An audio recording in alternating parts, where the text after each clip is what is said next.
Are you new? Who are you?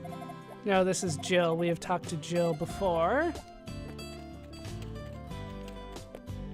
What do we have here? Karen and Maria's. There are scratch marks on your logs. That's probably not good. Oh, this is an important house. You can tell because it's got the same stuff as Lilia's house. The same music. Maria.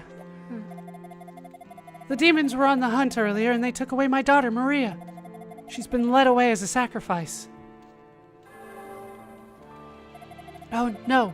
The bell in the shrine is ringing again. The tolling of the bell means another sacrifice is being offered. Someone was just killed. Not my daughter, but her turn may be next. Oh, Maria, why? Why did it have to be you? Maria doesn't have long to live at this rate. Oh, my baby. Why? Why did it have to be you? I figured there'd be something new that time, and it was unfortunate that it was bad things. All right, so we're done here. We already discovered this place. And by discovered, I mean somebody else already had it, but I went inside. All right, we already went into Blitz's house. We already went into your house as well. There are scratch marks on a lot of these houses now that I think on it. Or now that I know that it's a thing I should be looking out for.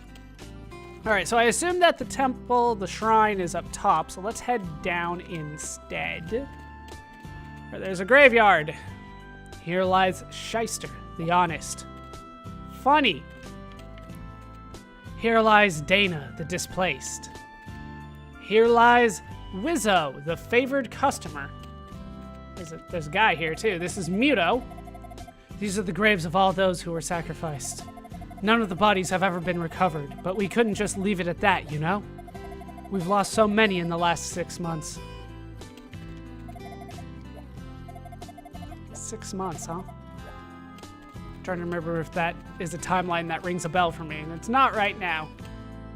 Here lies Tittles, the prudent.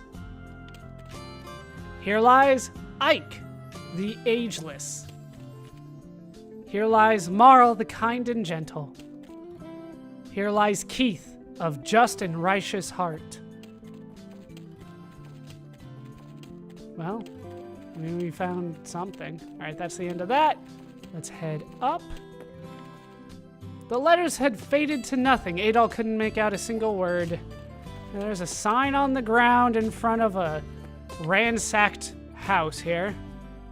By all indications, the house was abandoned. There was no sign of anyone living there. They do let me run around it. We've still got the cheery music, which kind of doesn't fit in with the deserted house here, but I feel like there's a story there. All right, let's head up here. All right, we've been here. Been all the way over there. Let's head up here. What do we have here? Reg's Regidence. Someone scribbled below this. Ugh. It might have been me. I won't lie. That is terrible. Let's head inside. How you doing, Reg? Just an old man. My time in this world is just about up, demons or no. If they should take me, I'd be almost grateful. I heard about your basement. All my life, I've been fascinated with Solomon Shrine. My purpose in life is to study artifacts from within its walls. I never once imagined that the place I love could become a haven for demons and a source for great malice. I've lost everything I care about. And now he's repeating himself. Doesn't have anything to say about his basement. Not yet. Let us check it out then. An ancient well, huh? Supposed to drink its water? Fancy. I don't know why I need all that. There's water everywhere. And it does give us a heal, but I'm already full healed, so didn't actually do anything. But that does mean that I can kind of warp here whenever I want and get my MP replenished, which is always nice. I do like that they thought of that. I pretty much have a free heal in every village so far. Can I talk to you? I believe I did. I believe we're almost done here. Went to the guardhouse. Nothing to the left. So let's head further up. See what we have up here. We have a guard. This is Gordo. So you're Interesting. Gordo's important. My name is Gordo. I hate to be a bother, but I really need to get your take on something. Can you spare a moment? 3 days ago, I had a really strange dream. In it, there were these 2 girls who told me a red-haired swordsman would soon be arriving in the village. They said they wanted me to offer him my help. And here you are. They'd all told the guard about the scroll that had led him to Solomon's Shrine. I see. But even if I let you through this gate, there's still another gate beyond, guarded by demons. You'll need to get past them to get into Solomon's Shrine. And as you'd expect, they don't take kindly to humans passing through.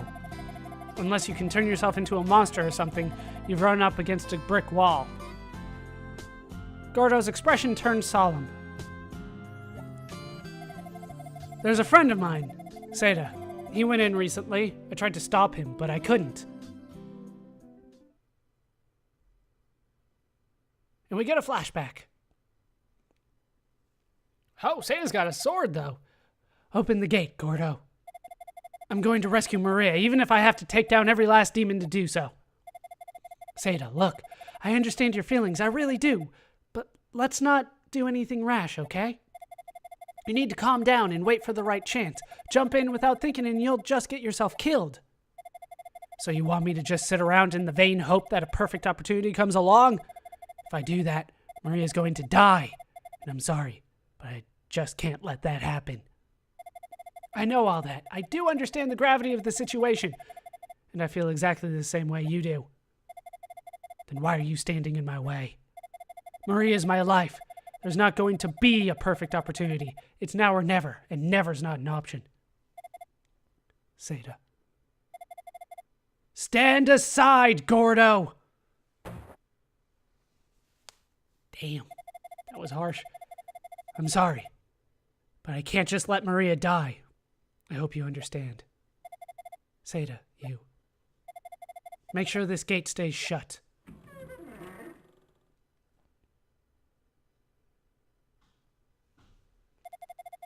Knowing him as well as I do, I expect he'll give the demons a run for their money. But Solomon's Shrine is many times larger than this village. And the layout is about as labyrinthine as it gets. Labyrinthine? Labyrinthine? I think it's labyrinthine. I guess the best thing I could do to help you would be to open this gate. But I'm a little afraid to. You may be strong, but I don't think you'll be able to infiltrate the shrine without a bit of forethought. Before you head into the shrine, you should go ask Hadat for some assistance. He's got a good head on his shoulders. He'll be able to help you cook up a plan of attack for sure. Well, that does sound like a plan, but before we take care of that, I do believe that is most of the people here in the village. So let's take a look at the notes here. So I already looked at Tarf, who thinks of Adol as a big bro, if you remember right. So we have seen a lot of people here, but we still have some people to fill in the village. I believe that I've talked to everybody, though. Let me just double check my list here, because I might have missed somebody. It's a complicated village. That is indeed all of the people that I can get here in town, but I did forget something, so let's head back. What I want to do is head back to the entrance of town, because below these goats, there are some berries that I can actually pick. There we go. They're crowberries. Now, you get an achievement if you do gift these to the goats. You have to do this 3 times, but it doesn't get anything for you other than the achievement, so I am not going to show that off.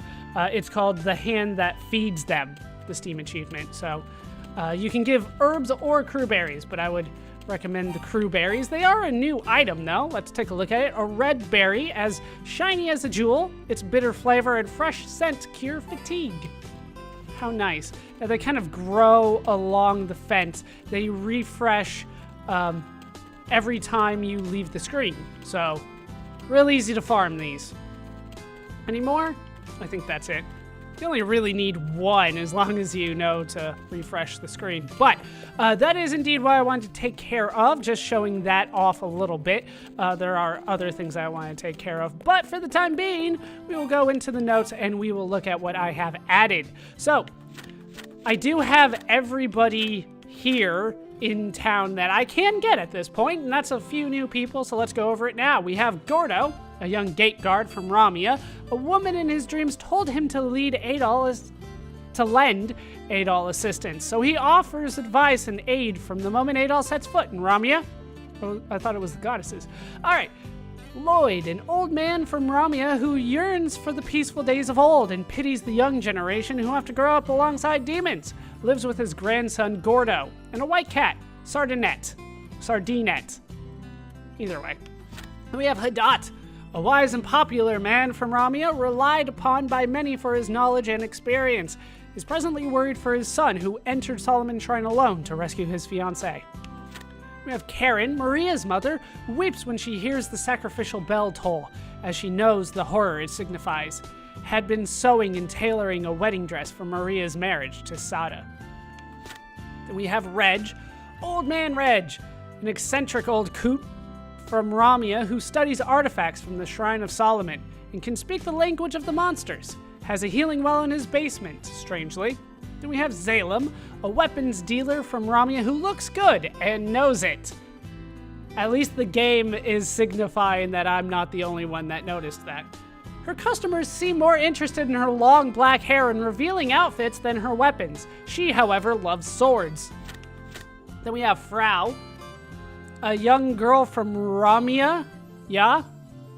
That's J-A at the end there. Maria's best friend since they were but wee little kindern together. Used to be positive and full of energy, but Maria's abduction really got her feeling schlecht. I'm sorry, I don't speak German, and that's what they're making a lot of jokes about here. It's in German, so I don't know. It looks like schlecht to me, not like schicht. I think that's an L. But yeah, German, I believe lady. How do you say lady in German is Frau.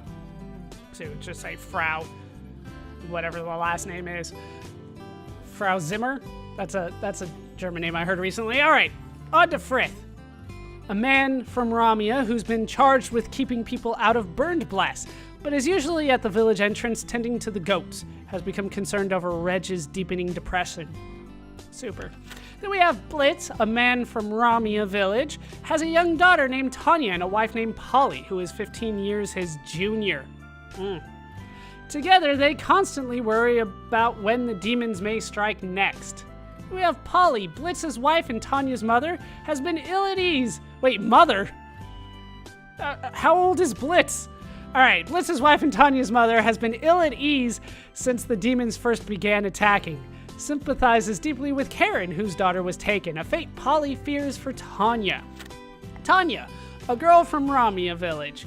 Blitz and Polly's only daughter has grown too frightened to leave her home since witnessing demons attack the village.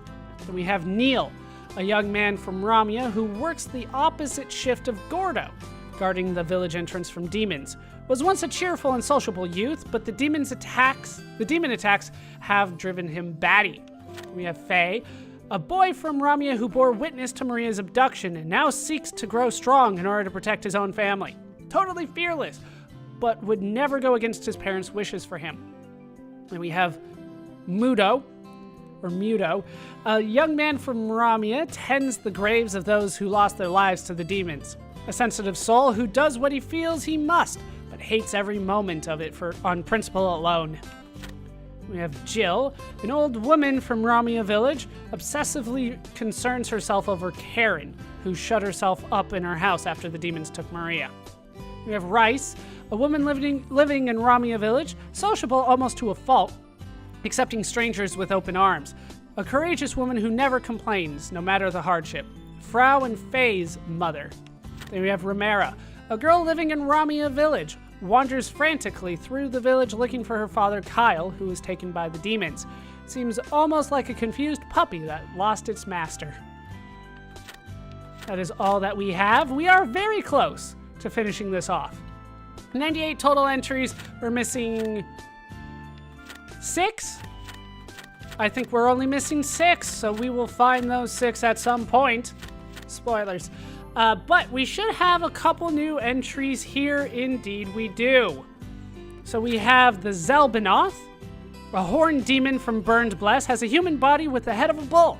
strikes at foes with a large axe, but will also happily gore its victims with its horns. We have Gene. Once a harmless fire sprite, the demonic influence transformed this creature into a malicious beast. As it is already wreathed in flame, fire magic does not hurt it. We've already seen the Durga before. It was a little weird that it was that far down, but there was a reason for that. Then we have the Topus, a living fossil from the age of the dinosaurs, quick to anger and attacks both with the force of its weight and with the 2 long spikes that protrude from its back. There was a weird comma there, and it threw me off. Then we have the Magnute, a demon from the fiery moat of Burned Blast. Its body is made up of a lump of fused lava, mercilessly burning all it touches. Fire magic has no effect on it. We still have one more page, like a page and a half, of enemies to go through, but we do have ourselves a 3rd boss, 3 of 7. We have Galaldi, a truly hideous beast with the appearance of a giant severed head, approaches its prey slowly, occasionally releasing an oversized tentacle from its mouth to block an escape route. Its thick hide is impenetrable. So yeah, you can only attack it when its mouth is open. And apparently it's a tentacle, not a worm. But the tentacle is detached and moves by itself, so I call it a worm. 1,000 experience and 2,000 gold for killing him. So that is what we have done.